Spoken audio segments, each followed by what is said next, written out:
Welcome to San Francisco, the gay mecca of the United States. This city is about as gay-friendly as they come. We have the Castro, a neighborhood packed with great food, rainbow flags, and gay bars, not to mention the thousands of beautiful folk that call it home.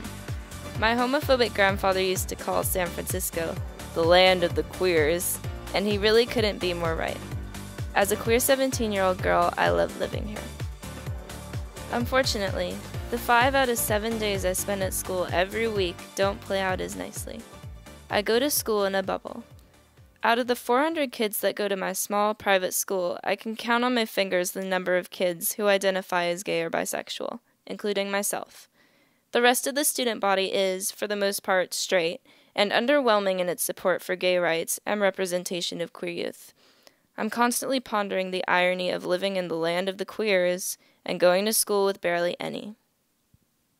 Curious to see if other members of my school community felt the same, I first talked to Haley Best, co-leader of my school's GSA, about what queer representation looks like at Lick-Wilmerding High School.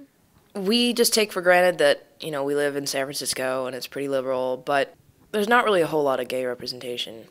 And, a good percentage of the faculty and the staff are gay, and so we have that. We never, ever talk about gay rights as a school. And we have a GSA that, we're doing our best, but it's only to a certain group of people, and we're basically preaching to the choir.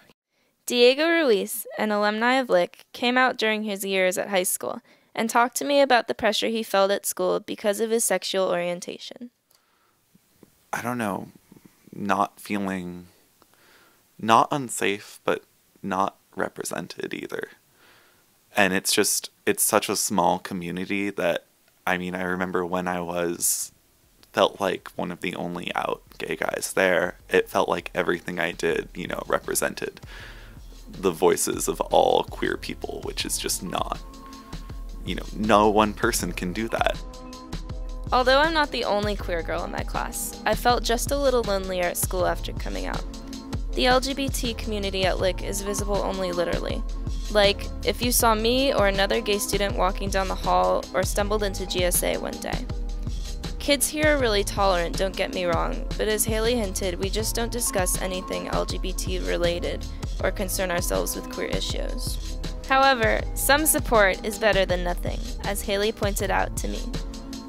On my last school, it was in Virginia, but we did not have a GSA, and it was not something anyone talked about. I'd never even heard the word gay in a positive or even okay context before I even got back to the city. Diego also noted that Lick was a relatively safe environment. It's funny, because when I compare it to, say, I went to public middle school, the maturity level is a large part of why middle school was worse, but that was an outwardly harassing climate. Obviously, Lick, like a lot of other private schools in the city, is one of the safer and more gay-tolerant environments in the country. It shows us just how far we've come from extreme homophobia, but this doesn't mean it's time to stop improving. Here's Haley again. Just because we all have kind of that same attitude of, pro-gay rights, it's okay to be gay, just because the majority thinks that, doesn't mean we have to stop talking about it. We have to bring it up, and we live in a bubble. We have to get out of that bubble and reach everyone else. Discussion is the first step, but there is so much more to do. Mariel Triggs, one of several queer teachers at Lick, worked to improve queer visibility at our school in different ways, one of which was giving her stats class a survey that included transgender as a gender choice. That was actually in the context of the course. So one thing I was mentioning is this idea of, as a teacher, I think I have certain responsibilities to point out, heterosexism, and to point out the fact that we take something, a social construct like the gender binary, and we accept it as truth. Ms. Triggs has also raised the idea of having unisex bathrooms, and the GSA recently held celebrations for Freedom to Marry Day and Day of Silence. It's just a matter of getting these messages out to all of our peers.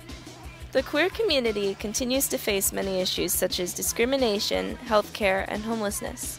Mariel Triggs inspires me. The first thing I feel like we have to do in order to make this a safer space is to acknowledge where we're at. And we're not quite there yet. For Out Loud Radio, this is Ashlyn.